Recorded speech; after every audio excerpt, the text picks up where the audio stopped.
Hey, what's going on, you guys? Today we're going to talk about what it was like for me to go from having a job in sales to doing electrical work.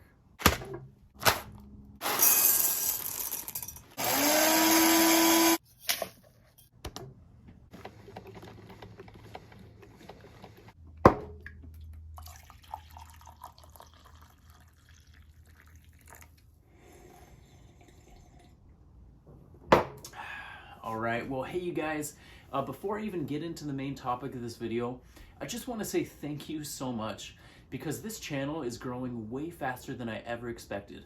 As I'm making this video right now, I'm sitting at around 675 subscribers, and over 300 of those subscribers just subscribed within the past month alone, which is just absolutely crazy and mind-blowing to me. So thank you guys so much. I hope that you are finding my channel to be useful, and I hope that you're getting a lot out of the videos I'm posting. And also, if you're new to my channel, check out the playlist I'm going to link up in the description above, especially if you're interested in becoming an electrician, because I have a playlist that goes way in depth explaining every step of the process that you need to take if you want to become an apprentice electrician. All right, so let's get into this. So unlike probably most electricians out there, before I got into this trade, I had pretty much no background experience whatsoever in construction or electrical work. My background was in sales. So specifically what I was a store manager for AT&T. So I'd been with the company for just over 3 years. I kind of bounced around from store to store for a while, worked my way up in the ranks. I got to prove myself, and they eventually offered me my own store, which was conveniently a store right next to where I lived, and actually became the youngest store manager in our district. Now, there were some things that I actually really enjoyed about being a store manager. I had an awesome team. I learned a lot of really great practical skills. I got to coach people, train them, interview them, hire them, fire them, everything that a store manager would do. And for the most part, I enjoyed working with customers. My store was actually known for customer service. Basically, what we would do is we would take care of all the customers that the stores around us just didn't want to. Okay, we would spend time with, the elderly people that would come in and had no idea how to work a smartphone. We would make sure that they knew how to use it before they left. And because we took our time with our customers, we were actually ranked #1 in customer service for 3 months in a row in the entire region that we were in. So it was pretty cool being known for having good customer service. For a while, I thought maybe I could actually even make a whole career out of working for AT&T. I thought maybe someday I'll become a district manager and then a regional manager, and I'll just keep working my way up, and maybe someday I'll even become CEO or something. I don't know. I had high goals for myself. Maybe if I stuck around, maybe I would have. Who knows? But the thing is, the longer that I worked there, the more I realized that even though there were some things that I did enjoy about being in sales, there were actually a lot more things that I did not like about it at all. So one thing that I realized almost right after accepting the store manager position was that the customers that came into the store that were just furious with AT&T because their bill was higher than they expected, or their new phone wasn't working, or whatever, they weren't mad at AT&T. No, they were specifically mad at me. And I was the person that had to make all of their problems better. I can't even tell you how many times I just had to stand there with a smile on my face while getting screamed and yelled at by a customer for some issue that wasn't even my fault. And if any of you guys out there have worked in retail, you know exactly what I'm talking about. I feel you, I empathize with you, and nobody should have to be treated and disrespected like that by a random customer that walks in that doesn't even know you. And let's just be real, anybody that's working in retail is not being paid enough to be screamed and yelled at all day by customers. As I'm making this video, I'm kind of realizing that maybe I just sound like I'm venting. Man, I have a lot to say about this, but I'm sure that there's so many of you guys out there that are watching this video that are dealing with things like this, and you just can't wait to get out of it and maybe start a career as an electrician. So stick around, and I'm going to tell you that there is a light at the end of the tunnel. Now, the store I managed, it was a smaller store. At most, we had only like 4 employees working there. So what would happen is if somebody wanted to request time off, or if they got sick, or if they quit for whatever reason, then it was my responsibility as the store manager to find somebody to work that shift. And then if I couldn't, which actually happened fairly often, then I would have to go in and work that shift myself. And I was paid salary, so I didn't get paid any overtime or any extra money to go in and cover those shifts. At first, that really didn't bother me too much because I just wanted to prove that I was a good store manager and that I was loyal to the company, and that I was a really hard worker. Well, that actually became a pretty big issue right around the time my wife and I had my first daughter. So here's basically what happened. I had 4 employees, and one of my employees ended up quitting. The other employee got promoted to become an assistant manager at a store that was out of state, so he actually ended up moving, and my only other employee ended up going from full-time to part-time because she wanted to start going back to school. And as a district, we were really understaffed already, so pretty much all of those shifts that needed covering fell on me. So for about a month, I ran that entire store almost completely by myself. There were 2 days a week, thankfully, that I was able to have off. But here's what I didn't mention, is that while I was the store manager at AT&T, I also worked part-time at a church as a worship leader for the high school service. And so basically I worked every single day of the week for about a month. I don't even know how many hours. It was absolutely insane. And basically I had no time with my wife or with my newborn baby girl. If you're curious, by the way, and you want to hear me singing and playing guitar with my sister, I'll post a link up in the description of a song that my sister and I recorded. Now, even though I worked an insane amount of hours that month at salary, not being paid a penny more for all that extra time that I was working, my store did hit record-breaking numbers that month, and so my commission check was the biggest that I'd ever had, and it ended up being about $4,000 that I got in one commission check.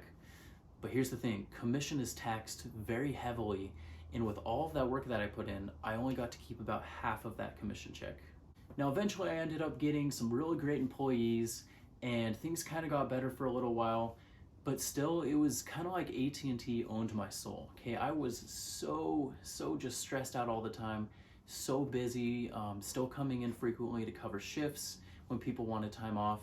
When I was at home, I was on conference calls. When I was helping out at the church, I would have customers calling me or my employees calling me.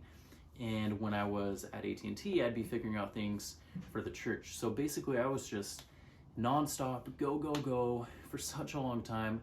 And it was by far the most stressful time in my life. And I will actually say that I came to a point where I actually understood how people can literally just go insane because I was so stressed out, and it was just so difficult. So I got to a point where I was just completely burnt out beyond belief, and I just decided that I couldn't do that anymore and that I needed to find something else. I gotta say too, I just really didn't like making money off of convincing people to buy things that they couldn't afford or didn't need, and that I would never really buy myself. So during probably my last year or so working at AT&T, I had been thinking about potentially becoming an electrician, specifically because that's what my brother-in-law Tim did, and he was just always telling me about how cool it was and how just great of a career it is. And so, I started looking into it a little bit more seriously, and I got to the point where me and my wife just kind of decided, like, this is something that I should go for. This would be a great career, great money, and I'd have a lot more time with the family. So, I applied, I took my aptitude test, and I passed it, and I took my interview, and I passed that, and I got a really good rank on the list, and before I knew it, I was just about to start the apprenticeship. And I have to say, man, I honestly didn't know whether I was more excited to start the apprenticeship or if I was just more excited about finally quitting AT&T and just being done with all the stress and busyness. Now, I really wanted to get into the apprenticeship, and I worked really hard to make it happen. Okay, I wasn't going to take no for an answer. I was going to do whatever it took to make sure that I got in because it was the career that I wanted to do. And I just can't even tell you how incredible it felt not to just be done with all the craziness, but to finally start the apprenticeship and be on my journey to becoming an electrician. And this is gonna sound so dumb, but when I first started my apprenticeship, I worked for my company's prefab shop. And I remember one day I was just cutting strut in the chop saw, and there was a fan blowing in my face, and I had my earplugs in, and it was just like, it just felt so peaceful. And I didn't have customers yelling at me, and it was just quiet, and I could just kind of mindlessly think about whatever I wanted, and I was being paid by the hour, and I don't know, I was just like in bliss. It was just like heaven. And it's kind of sad, but like, coming from a crazy career where it was so stressful and just something that now looking back, like I see I did not enjoy, it was amazing to be doing something that I actually enjoyed and want to do for the rest of my life. So one thing that changed instantly for me is I went from being stressed out and just dreading going to work to all of a sudden being actually excited to go into work and enjoying it. And I will say, even today, years later, there are times when I'm actually still excited to go into work, and I definitely still enjoy it. It's a great career, and I have no regrets whatsoever about choosing this. Another thing that I really appreciate is having a job where there's no shifts that need to be filled. So basically, at AT&T, if I wanted to request time off, I had to find somebody to actually fill that shift. And there were plenty of times where I wanted to go on a trip or just have a day off, or go to a birthday dinner, whatever it was, and I just couldn't because I couldn't find coverage. Well, there's not really any shifts that need to be covered when you're doing electrical work. Sometimes there's things that need to be done by a specific time, and deadlines that need to be fulfilled, but for the most part, you're able to just request time off and have it approved, and it's really no big deal. So I really enjoy that freedom. Another thing that I absolutely love, that I especially notice this time of year, is the fact that I actually get to enjoy the holidays now. Any of you guys that are working in retail, that working in retail, you don't get to enjoy the holidays, you have to work the holidays, which means that you are almost always going to miss spending that quality time with your friends or your family on the holidays. Doing electrical work, especially in the Ibew, I know this for a fact, is that you are not required to work on holidays, and if for any reason you voluntarily do, you're going to be paid double time. So you will actually get to enjoy the holidays, which for me is huge. Another thing that I really enjoy about the trades, especially when you compare it to working in sales or retail, is the fact that your workday is going to start pretty early. I actually am kind of a morning person. I don't mind getting up early too much. And so for me, my work starts at 6 and I get off at 2:30. So I leave around 5 and then I get home around 3. So I actually still have plenty of time in the evening to spend with my family, good quality time. And I actually have a work-life balance now, which I never had before. And yeah, in the trades, you're gonna be offered overtime and maybe even sometimes expected to work the overtime. But generally, you're gonna be off fairly early in the day, and you're gonna have a good work-life balance. It also feels so much better to have a career where I'm not trying to convince somebody to buy something that they don't need, but I'm actually doing something that is contributing to society. Like I said before, I did learn a lot of valuable skills working for AT&T, but you definitely learn tons of practical skills as an electrician, which is a very valuable skill to have, and it's just going to save you a ton of money in the long run, especially because you can do your own electrical work, get really fancy, and do whatever you want to do with it. Another thing that's just absolutely mind-blowing to me is the fact that I'm doing something that I really enjoy, and I'm making over twice as much as I did when I worked at AT&T. And my paychecks are consistent. Every single week I get paid exactly the same. Unless I work overtime, then I get paid even more, and I make overtime. Whereas with AT&T or any sales job, your paycheck is going to largely depend on how much you sell that month, and that can be kind of hard for budgeting, just planning your life out in general. So it is so nice to have the consistency of being paid per hour and making great money as an electrician. I can honestly say that I would rather be paid $20 an hour to do the work that I'm doing now than to go back and be paid $50 an hour to work for AT&T and be a store manager and just deal with all that stress and have no sort of work-life balance. I do eventually want to make a video talking about the things that were difficult for me when I first started this apprenticeship. But one thing that I will say right now is that it is pretty difficult, especially it was for me, going from being an expert at your previous job to all of a sudden knowing pretty much nothing. It's very humbling. It's just difficult to, have your coworkers see you as somebody that doesn't really know what they're doing when you're like, if only you could see me in my previous job.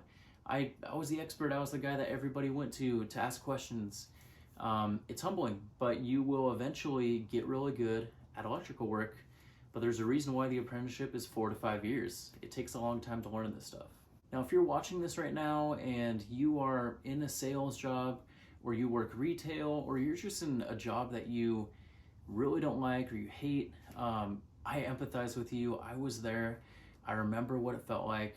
And if this is a career that you want to pursue, becoming an electrician, I'm assuming it is because you're watching this video, let me just encourage you to keep pushing forward and do absolutely whatever it takes to get into the apprenticeship. Even if it takes you a year, 2 years, it's gonna be worth it in the long run. It is such an incredible career, and you will be so glad when you finally get into this. So don't give up, do whatever it takes, and just don't take no for an answer. If you wanna do this, then do it. So I think that just about covers it. Let me know what you guys think about this video. It's kind of different than my others. The other videos are more informational, more kind of like how to get into the apprenticeship and tips, whereas this is kind of more just talking about my own experiences. So let me know down below what you think. And then if you're new to my channel and you stuck around till the end, thank you. And if this is a career that you want to pursue, then go ahead and subscribe, because I think my channel is going to be a great resource for you, and I will get back to you usually pretty quick in the comments if you have any questions at all for me. And then also, if you have Instagram and you want to keep up with me in my day-to-day life as a sustaining electrician at a hospital, then follow me at Mad Electrician Official.